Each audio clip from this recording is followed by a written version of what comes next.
tout cas, il y a des assureurs allemands qui souhaitent que toutes les voitures neuves vendues au sein de l'Union européenne soient équipées. Alors, on avait déjà toutes les ceintures de sécurité obligatoires qui font un bip-bip exaspérant. Eh bien là, d'un alcoloc, un éthylotest anti-démarrage. Renaud, en quoi ça consiste exactement? C'est un petit boîtier dans lequel on souffle? C'est exactement ça. En fait, c'est un petit boîtier qui est inséré soit dans votre boîte à gants, soit qui est déposé sur le tableau de bord, et il est relié au démarreur. Et en fait, il vous est impossible de démarrer tant que vous n'avez pas soufflé dedans, que la machine n'a pas constaté évidemment que vous étiez totalement sobre, et voilà, sans ça, la machine ne se met pas en marche. Et alors, il y a une petite subtilité aussi, même deux subtilités, c'est que la machine, d'abord, va enregistrer tout ce qui se passe, toutes vos tentatives éventuellement de conduire alors que vous avez bu un petit peu trop. Et puis surtout, la machine, après 15 minutes de route, va vous redemander de souffler, pour éviter évidemment que quelqu'un qui a bu demande à un copain de souffler pour lui pour détourner le système. Et ce sera enregistré si jamais en soufflant, eh bien, elle constate que vous avez encore un petit peu abusé, on va dire. Alors, c'est ultra contraignant, on l'entend bien. Maintenant, c'est justifié par toute une série de chiffres assez accablants, puisqu'en Allemagne, il y a eu 13 500 accidents impliquant de l'alcool en 2018, et qu'en Belgique, eh bien, il y a eu plus de 4 000 accidents avec tués et blessés impliquant un conducteur sous l'influence de l'alcool. Et même si c'est pas très parlant, ces chiffres, eh bien, ça implique en moyenne un accident toutes les 2 heures. Alors évidemment, là, tout de suite, ça rend les choses plus parlantes. Et puis on se pose la question, ok, mais est-ce que ça fonctionne? Imaginons que la voiture, qu'il y ait un bug, comme ça peut arriver, et que du coup, vous vous retrouvez coincé alors que vous n'avez pas bu. Oui, ça pourrait être un problème. Vous pourriez être coincé alors que vous n'avez pas bu. Moi, j'ai le même problème aussi avec ma voiture, remarquez, parce que maintenant, il n'y a plus de serrure pour la faire démarrer. Ce sont des petits systèmes électriques. La pile était en panne et ça ne démarrait pas. Vous risquez d'avoir exactement le même problème. Un autre problème, c'est le prix à payer. Alors, c'est le prix. Alors là, ce qui se passe, c'est que les Allemands voudraient la mettre de série, que ce soit absolument dans tous les véhicules et que ce soit au niveau de l'Union européenne, que ça passe dans une directive européenne pour que ce soit à l'échelle vraiment du continent. Là, évidemment, comme ce serait de série, ce serait moins cher, parce qu'en fait, actuellement, chez nous, ce qui se passe en Belgique, c'est que peu de gens le mettent de manière volontaire. C'est principalement une condamnation qui vient d'un tribunal. Alors ça existait déjà depuis un certain temps. Déjà depuis 2009, on pouvait l'avoir dans l'arsenal législatif belge. Il était possible, c'était assez rare, mais ça arrivait, pour certains magistrats, de vous imposer de conduire entre 1 an et 3 ans, ce n'est pas rien, avec un alcoloc.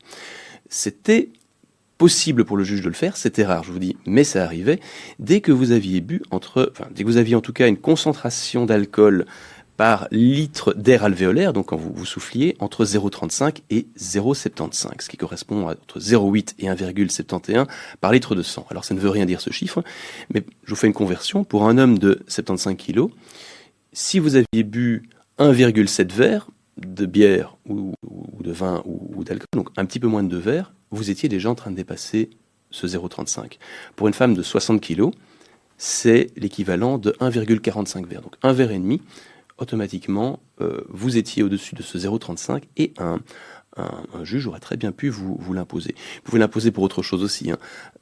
Si vous refusez de vous soumettre, un policier vous contrôle, vous refusez de vous soumettre à un alcotest, ou si vous faites semblant de ne pas parvenir à souffler, c'était la même chose.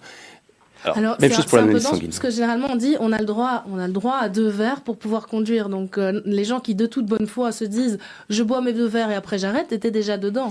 Oui et non, parce qu'en fait avec le temps aussi la métabolisation de l'alcool fait que vous l'évacuez, donc vous êtes plus ou moins à ça. Par contre l'erreur ce serait de affonner, comme on dit chez nous, 2 verres en vitesse et de prendre la route. Là vous êtes dedans, à coup sûr. Alors, est-ce qu'il y a un risque qu'effectivement la Belgique adopte à l'échelle nationale ce nouvel alcoloc?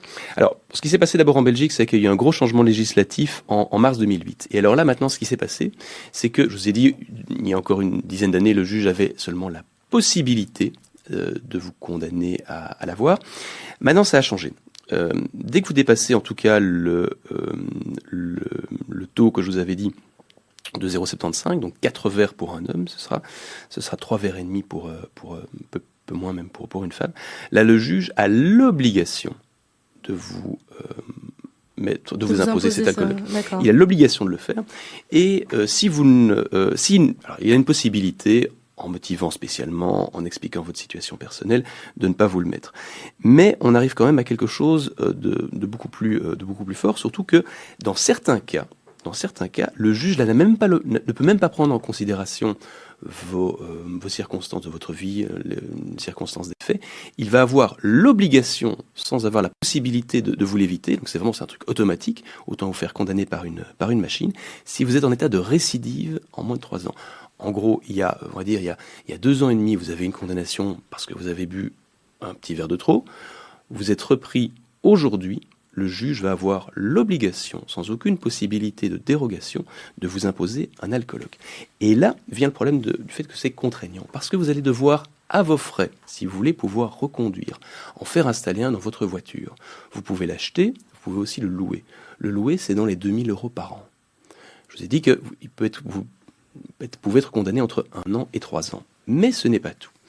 Pour être sûr que vous sachiez comment l'utiliser, pour que ça serve à quelque chose, vous allez devoir suivre un programme d'accompagnement. Ce programme d'accompagnement vous coûte environ 1 200 €. Tout ça est toujours à vos frais. Et c'est pas rien. Vous allez devoir, tous les 2 mois, apporter votre véhicule dans un centre qui va prendre toutes les données de l'alcoologue et notamment voir si vous avez tenté de démarrer en ayant bu ou pas. Si tout va bien, mais seulement si tout va bien, après la première année, vous ne devrez, entre guillemets, venir que tous les 6 mois. Et ce n'est pas tout, vous allez avoir des entretiens 2 fois par an pour être sûr que vous suivez tout, que vous ne retombez pas dans l'alcool. Alain Kupchik se demandait si ça marche aussi pour les trottinettes, Renaud Van Wergen. Ça devrait être très coûteux d'installer un alcoologue sur une trottinette. Moi, ce que je pense simplement, c'est autant s'acheter de bonnes bouteilles et puis rester chez soi, Renaud, finalement. C'est effectivement la meilleure solution. Alors oui, ça marche pour une trottinette, ça marcherait même sur un cheval, figurez-vous. Conduire en état d'ivresse sur un cheval est tout aussi interdit. C'est un peu moins courant, j'allais justement vous demander. C'est moins courant. Je ne sais pas d'ailleurs si les agents verbalisants sont autorisés à vous arrêter si vous êtes à cheval. C'est le cas, à vélo, à cheval. C'est le cas. C'est moins courant, je pense quand même. Mais ça concerne combien de personnes pour l'instant, ces alcoologues? Alors, il n'y a pas encore vraiment de statistiques, mais moi, comme avocat, je peux vous dire, j'en ai quand même déjà vu. Et c'est très surprenant, notamment. Alors, si on vous dit que vous ne pouvez pas conduire pendant 1 à 3 ans sans alcoologue, imaginez si vous faites partie d'un de ces 2 conducteurs belges, enfin d'un conducteur belge sur 2 qui a une voiture de société. Allez expliquer et essayez d'avoir l'accord de la société de leasing pour avoir un alcoologue avec tout ce que ça implique. Ça devient vraiment difficile. Ça fait mauvais genre aussi, généralement. C'est pour ça qu'ils se réunissent dans des réunions avec les alcoologues anonymes. Merci Alain, vous l'aviez depuis combien de temps? Je viens de la trouver, mais je la trouvais pas mal, donc voilà. Merci beaucoup Renaud pour ces éclairages. Et ça montre que les machines peuvent être aussi au service de la santé publique, ma foi, puisqu'il y a de plus en plus de gens qui boivent moins. On boit moins, j'ai l'impression, je ne sais pas si vous connaissez les chiffres. Je ne les connais pas. Par contre, ce que je vois, c'est que de plus en plus, nous, de notre côté, nous avons des lois où les juges n'ont plus de pouvoir d'appréciation. Donc, de façon aveugle, ils doivent condamner. Et ça, alors, est-ce que c'est la machine au service de l'homme? Très bien. Une justice complètement aveugle, est-ce mieux? Ça, j'ai mon avis là-dessus, mais je vous laisse. Heureusement, en Belgique, les policiers ont quand même, eux aussi, une certaine tolérance à la lecture des résultats. Et donc, si vous êtes à 0,38, fumez une petite cigarette.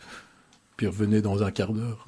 Je pense que nous allons avoir des petits soucis après cette émission, Alain.